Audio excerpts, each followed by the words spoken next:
ഇറാന്റെ അവസാന 10 മണിക്കൂർ ആകുമോ? ഡൊണാൾഡ് ട്രംപ് പറഞ്ഞ ഡെഡ് ലൈനിന് ഇനി ഏകദേശം 10 മണിക്കൂർ മാത്രമാണുള്ളത്. ഒരുപക്ഷെ നാളെ നമ്മൾ ഈ വീഡിയോ ചെയ്യുമ്പോൾ ഇറാൻ എന്ന രാജ്യം ഉണ്ടാകുമോ? സംശയമാണ്. ഇറാൻ എന്ന സിവിലൈസേഷൻ ഇല്ലാതാക്കുമെന്നാണ് ഡൊണാൾഡ് ട്രംപ് പറഞ്ഞിരിക്കുന്നത്. സാധാരണക്കാരെ, പൊതുജനങ്ങളെ അടക്കം ആക്രമിക്കുമെന്നും സിവിലിയൻ ഇൻഫ്രാസ്ട്രക്ചർ തകർക്കുമെന്നും പവർ പ്ലാന്റുകൾ, ട്രെയിനുകൾ അടക്കം ആക്രമിക്കുമെന്ന് അമേരിക്കയും ഇസ്രായേലും മുന്നറിയിപ്പ് നൽകിയിരിക്കുകയാണ്. അങ്ങനെ സംഭവിക്കാതിരിക്കട്ടെ. ലോകം ഒരു 3ാം ലോക മഹായുദ്ധത്തിലേക്ക് പോവുകയും ഇറാന് വേണ്ടി റഷ്യയും ചൈനയും അടക്കം ഇടപെട്ട് കൂടുതൽ വഷളാകുമോ കാര്യങ്ങൾ, അല്ലെങ്കിൽ അമേരിക്കയ്ക്കുള്ള തിരിച്ചടി തുടങ്ങുമോ? ഒരുപാട് സാധ്യതകളുണ്ട്. ട്രംപ് എന്ന് പറയുന്ന യുദ്ധക്കൊതിയനായ, യുദ്ധഭ്രാന്തനായ, തലയ്ക്ക് സ്ഥിരതയില്ലാത്ത പ്രസിഡന്റ്. ഓർക്കുക, യുദ്ധം ചെയ്യില്ല എന്ന് പറഞ്ഞ് അമേരിക്കക്കാരെ പറ്റിച്ച് വോട്ട് നേടി അമേരിക്കയുടെ പ്രസിഡന്റ് ആയ മനുഷ്യൻ, അമേരിക്കയിലെ വലതുപക്ഷക്കാർ ശക്തമായി തള്ളിക്കളയുന്ന മനുഷ്യൻ, ഒരു ഈസ്റ്റർ ദിനത്തിന് പോലും എഫ് വാക്കുകൾ ഉപയോഗിച്ച്, ബാസ്റ്റാർഡ് അടക്കമുള്ള വാക്കുകൾ ഉപയോഗിക്കുന്ന ഒരു വ്യക്തിയായി ട്രംപ് മാറി എന്ന് നമുക്കറിയാം. ഇറാന്റെ അവസാന 10 മണിക്കൂറാണോ? അറിയില്ല. ഇന്ത്യയുമായി 5000 വർഷത്തെ ചരിത്രബന്ധമുള്ള, നമ്മളുമായി ആത്മബന്ധമുള്ള ഒരു ജനതയാണ് ഇറാൻ. ആര്യാനം എന്ന പേരിൽ നിന്നാണ് ഇറാൻ വരുന്നത്. നമ്മുടെ പൂർവ്വപിതാക്കളുമായി അടുത്ത ബന്ധമുള്ള, രക്തബന്ധമുള്ള, ചരിത്രബന്ധവും സാംസ്കാരിക ബന്ധവുമുള്ള ഇറാൻ എന്ന മഹാരാജ്യം 10 മണിക്കൂറിനുള്ളിൽ ഇല്ലാതാകുമോ?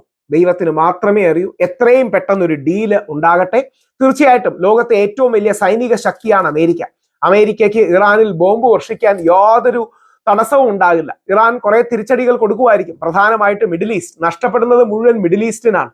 നഷ്ടപ്പെടുന്നത് മുഴുവൻ നമ്മുടെ മധ്യപൂർവേഷ്യയിലുള്ള രാജ്യങ്ങൾക്കാണ്, ഇറാനാണ്. നമ്മുടെ മലയാളികൾ ഏറ്റവും ഉള്ള UAE-ക്കാണ്, കുവൈറ്റിനാണ്, അല്ലെങ്കിൽ ഇറാഖിനാണ്, ചുറ്റുമുള്ള രാജ്യങ്ങൾക്കാണ്, ഖത്തറിനാണ്, ഒമാനിനാണ്.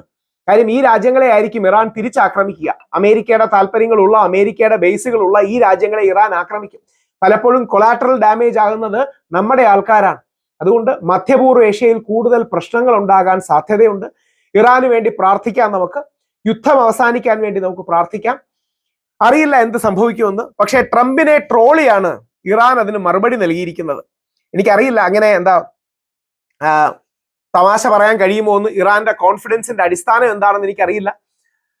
റഷ്യയും ചൈനയും ഹെൽപ്പ് ചെയ്യുമെന്ന് വിചാരിച്ചാണോ എന്നറിയില്ല, അല്ലെങ്കിൽ ഇറാനിലെ ജനത തിരിച്ചടിക്കുമെന്ന് വിചാരിച്ചാണോ എന്നറിയില്ല. ഇറാനെ പവർ പ്ലാന്റുകളുടെ മുന്നിൽ മനുഷ്യച്ചങ്ങല യുവത്വത്തോട് ഒരുക്കാൻ അവിടുത്തെ സ്പീക്കർ അടക്കം പറഞ്ഞിട്ടുണ്ട്. അതായത് അവിടെ മനുഷ്യർ നിൽക്കുകയാണ്, ആ മനുഷ്യരുടെ പുറത്തേക്ക് ബോംബിടേണ്ടി വരുന്ന അവസ്ഥ അമേരിക്കയ്ക്ക് ഉണ്ടാവും എന്ന് പറഞ്ഞ് ഇത് ട്രോളുന്നു എന്ന് പറഞ്ഞാൽ ഇറാൻ എംബസി ഇൻ സിംബാബ്വെ കളിയാക്കി ട്രംപിനോട് ചോദിച്ചിരിക്കുകയാണ്, 8 മണി പറ്റില്ല, അതായത് അമേരിക്കയുടെ ഈസ്റ്റേൺ ടൈം 8 മണി പറ്റില്ല, അത് 1-2 മണി ആക്കാൻ പറ്റുമോ, അല്ലെങ്കിൽ കുറച്ച് മാറ്റാൻ പറ്റുമോ? Thank you for your attention to this important matter. Trump സാധാരണ എങ്ങനെയാണ് എഴുതാറുള്ളത്. അപ്പോൾ ആ രീതിയിൽ ട്യൂസ്ഡേ 8 മണി ഈസ്റ്റേൺ ടൈമിന് തുറന്നോളണമെന്ന് ഹോർമുസ് കടലിടുക്ക് തുറന്നോളണമെന്ന് പറഞ്ഞിട്ടുണ്ട്. സോറി, ഞങ്ങളുടെ ഇന്ന് കീ നഷ്ടമായി എന്നൊക്കെ സിംബാബ്വെ പറയുന്നുണ്ട്. തമാശ രസകരമാണ്. പക്ഷേ എനിക്കറിയില്ല എന്താ സംഭവിക്കാന്ന്, ദൈവത്തിനെ അറിയാവൂ. തമാശയൊക്കെ ഓക്കെയാണ്, പക്ഷേ ഒരു ബുദ്ധിമുട്ടുണ്ടാകാതിരിക്കട്ടെ, പ്രശ്നം ഉണ്ടാകാതിരിക്കട്ടെ. മനസ്സിൽ പേടി തോന്നുന്നു, മനസ്സിൽ ഒരുതരം ആശങ്ക തോന്നുന്നു. ഓർക്കുക, ഇവര് ന്യൂക്ലിയർ വെപ്പൺസോ എന്തെങ്കിലും പ്രയോഗിക്കുകയാണെങ്കിൽ നമ്മുടെ രാജ്യത്ത്, നമ്മുടെ ഇന്ത്യയെ അടക്കം അതിന്റെ അണുകിരണങ്ങൾ ബാധിക്കും, അതിന്റെ റേഡിയേഷൻ ബാധിക്കും, നമ്മുടെ മക്കളെയും നമ്മുടെ വരും തലമുറകളെയും ബാധിക്കും. എന്താ സംഭവിക്കുക എന്ന് ദൈവത്തിന് മാത്രമേ അറിയുള്ളൂ. പക്ഷെ ഇറാൻ ശക്തമായി ട്രോളി തന്നെയാണ് അവർക്ക് മറുപടി കൊടുക്കുന്നത്. അതിന്റെ ഒരു ടെൻഷൻ എനിക്കുണ്ട്. വേൾഡ് വാർ 3, ലോകമഹായുദ്ധം 3ലേക്ക് ഇത് പോകുമോ എന്ന കാര്യത്തിൽ സംശയമുണ്ട്. സമയം മാറ്റി തരാമെന്നൊക്കെ ഇറാൻ കളിയാക്കി ട്രംപിനോട് ചോദിക്കുന്നുണ്ട്. മീംസിലൂടെ പോരാട്ടത്തിന് ഒരു പ്രശ്നവുമില്ല, അങ്ങോട്ടും ഇങ്ങോട്ടും ചീത്ത വിളിച്ച് തീർത്തോട്ടെ, ബോംബിട്ട് തീർത്ത് മനുഷ്യജീവനുകൾ ഇല്ലാതാക്കി തീർക്കുമോ എന്നുള്ളതാണ്. ഇറാനോട് ഹോർമുസ് കടലെടുക്ക് തുറക്കുമെന്ന് പറഞ്ഞു. Iran embassy in Bulgaria, Iran സഹായിക്കാം, പക്ഷേ കുറച്ചുകൂടെ പൊളൈറ്റ് ആയി ചോദിക്കുമെന്നൊക്കെ പറഞ്ഞ് മീംസ് ഇറക്കുന്നുണ്ട്. ട്രംപിനെ ട്രോളുകയാണോ എന്ന് എനിക്കറിയില്ല. ട്രംപും വളരെ വൾഗറായിട്ടാണ് പ്രതികരിക്കുന്നത്. അർണബ് ഗോസ്വാമിയുടെ ഒരു പരിപാടി പറഞ്ഞതുപോലെ ഇത്രയും വൾഗറായി സംസാരിക്കുന്ന ഒരു വ്യക്തിക്ക് ലീഡ് ചെയ്യാൻ അർഹതയില്ല.